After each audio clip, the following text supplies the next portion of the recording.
Welcome back to another episode of Truth Be Told. It's Dwight here and myself, Max, and we're excited to have you guys along on this journey down the road. Down the road. Yeah, down the road. And going back to talking about my friend Scott and Terry that had the courage, we talked about in the last Yes. episode, we've talked about a couple episodes now, the courage to come to me and tell me the things that I was either doing wrong or wasn't doing properly, right? And or wrong timing, you said, because sometimes we can do the right thing in the wrong time. yeah, and so yeah, that the whole thing on the front brakes on these bikes and that because they're strong, powerful, braking and but they had the courage to come and and tell me different things that I needed to know. And Right. There's all double disc brakes on the front end of those compared Right. to years ago when it was a drum in there and Mhm. drum brake in that. And but one of the things that really impressed me was every one of the guys that give me input, they came in grace and truth. Yes, that's exactly. You know, Mhm. you were hinting to Yep. that in the last That's episode. essentially exactly, because if you can, if without that, I mean, Jesus is a perfect example of that. Yeah, full Of grace grace and and truth. truth, Yeah, John 1. not half full.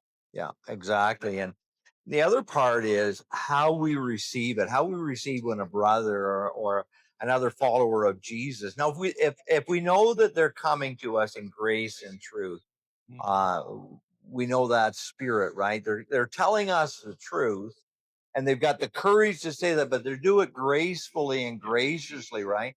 And Scott, I had an influence in his life when he was a teenager, early 20s, Yeah. and we cared, we cared for him, and um, you know, let me tell a little bit of a story because it really marked me. So Scott didn't have much.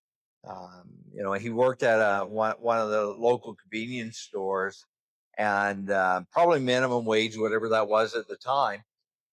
And one Christmas, he came to our house with a bag full of toys or full of gifts, one gift for every one of our children.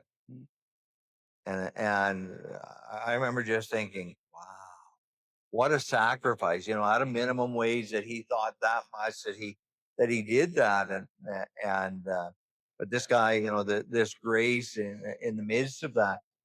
But as the guys come to you, or, as somebody comes to you and says something, there's a response that I often hear from people. You go to tell them something and they go, I know, I know. I know. And they put up the wall right in front of you. And I know it. You don't need to tell me that. I know it. And what happens then is it shuts down. Yeah. Not only does it shut down that conversation. Future ones. Exactly, Max. Yeah, and I've done that. I know that for sure. It's like, I know that. Why do you have to tell me 500 times? Yeah. But at the same time, I can easily make a mistake, even though I know something. Yeah, so I thought, as Scott and there was a guy Jim there.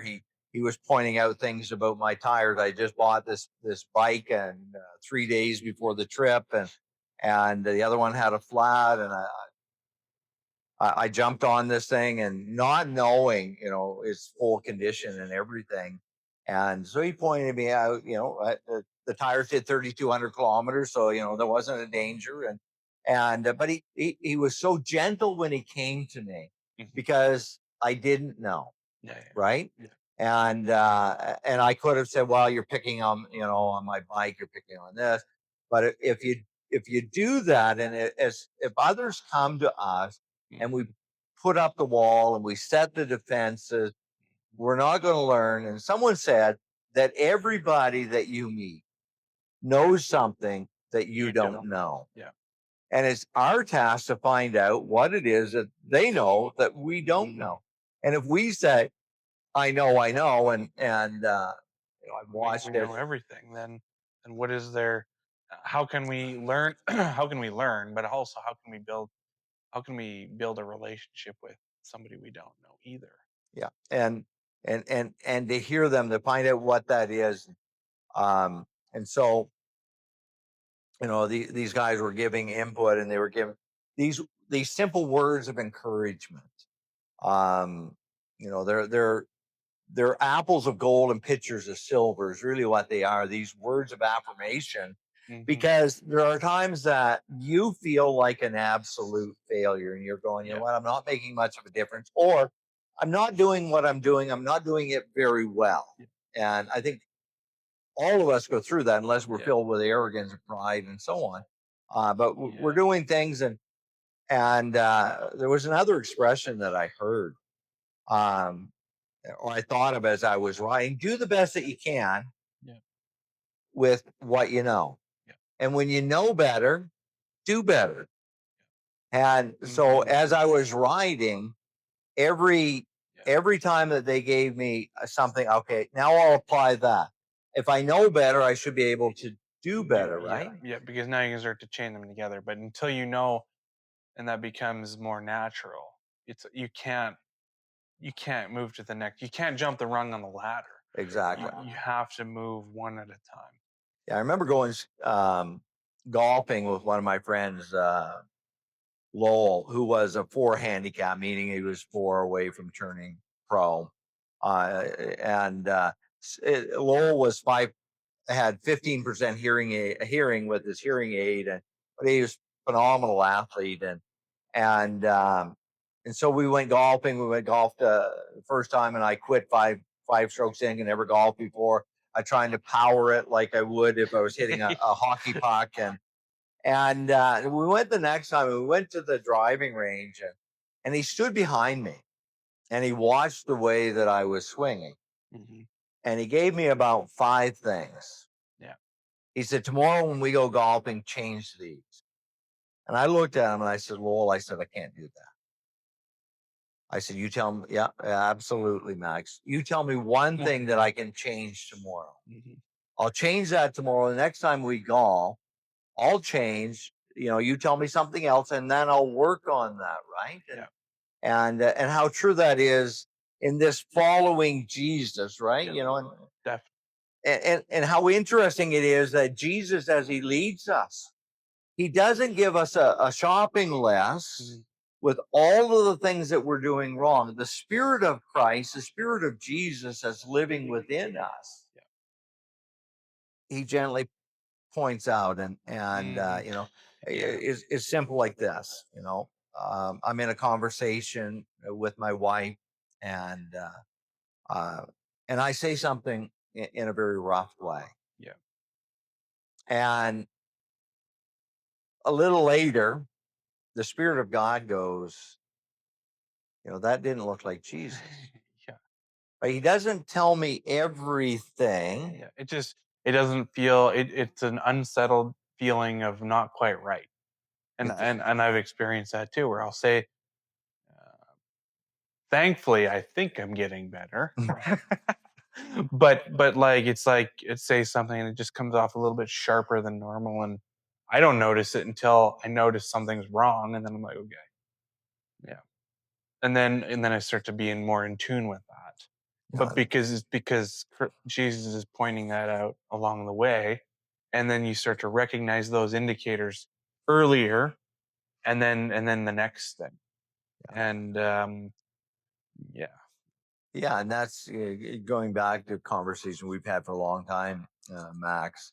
I think when we were sitting at at the coffee tables at all the nations when you first started coming, we were around that, and we began this journey. We began this conversation that this whole following Jesus is like the journey. yeah, This motorcycle track, that I was on, it was 3,200 kilometers yeah, total, yeah, but you got to take those, you know, you got to take those at one tire turn at a time. And this journey of following Jesus and walking with Jesus and allowing Jesus Yeah. to change us. Yeah. It's one part at a time. Yeah. And we have to going for this example, when you are fresh in, you don't know, I mean, you haven't done it a lot, it's fresh, everything is new, and it's almost like that initial what's it and it's something new constantly. So then when you're learning that one thing at a time, and you have to take it one corner at a time, Yeah. and then one little thing at a time in order to compound, and then the next trip it'll be completely different, but there will be new things, Yeah. and that never really ends. But like uh, there's so many analogies in our physical life that parallel our spiritual journey with Jesus as we get to know Him and enter into that. And but it never really ends. So the concept stays the same. It's just change. It's an ever changing journey Yeah. forward. I'm not sure where we're at in our time in this one, but I brought something out, and as you're talking about that journey, and I remember Scott coming. I had my office. The church didn't have an office at the time that I was pastoring, so I had my office at home, and there's a couple of stories that I want to tell and about that. But Scott would come, through high school, and then he was into university, and he'd arrive at my house 9 o'clock on Saturday night, Mhm. and he'd leave at 2 in the morning.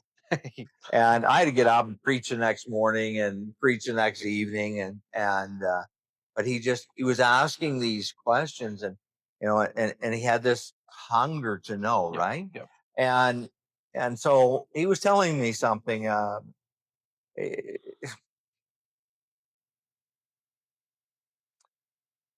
I'll get through it.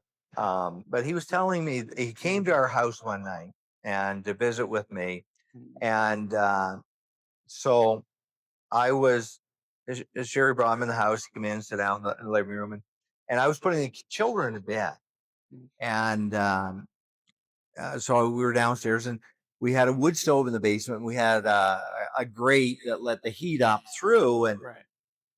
what I didn't know was he could hear the conversation upstairs. Right. And so I'm putting the kids to bed, and I'm praying for them. Mhm. And he said to me, he said, "You don't know," he said, "how much that influenced." Mm. He said, "I never once had a parent or a grandparent that ever prayed with me or prayed over me." Right. And he said to me, he said, "This guy lives what he says." Mhm. Um, and of course, I didn't know it. 25, 30 years ago or whatever, Mhm. I never knew that story, right? Yeah. And so, um, Mm. but the part I want to go on with that, just to flush it out. Here we go, all these years later, and I was his teacher, Yeah. and now here we're on this trip, and he's teaching me. Mhm. Yeah. And that's the way this journey is, Max. Mhm. Max, just because I'm teaching you one thing today, you got questions, and you're in this journey. Mhm. That doesn't mean that that there isn't going to be a time that you're teaching me something different, and Yeah. God is using you, right? Mm. And uh, the student becomes like his teacher. Jesus talks about it like that, and when I watch it, that whole part of our lives, and but those words of encouragement that Scott Yeah. gave, so powerful. Mhm. Well, and I think the yeah, just the more that um, we don't have the attitude of I know, Yeah, the more we want to know, and the more he'll teach us. yeah, The more that he's like, okay, you're ready for the next thing. yeah, If we know it all, oh, You know, Well, what does he have to teach Yeah, us? that's- What does Christ? What does Jesus have to Let- teach us or show us? yeah, let's talk about that in the next episode. So, truth be told, right? Yes, 100%. Truth be told, thanks for joining us again. We'll see you in the next one. God bless.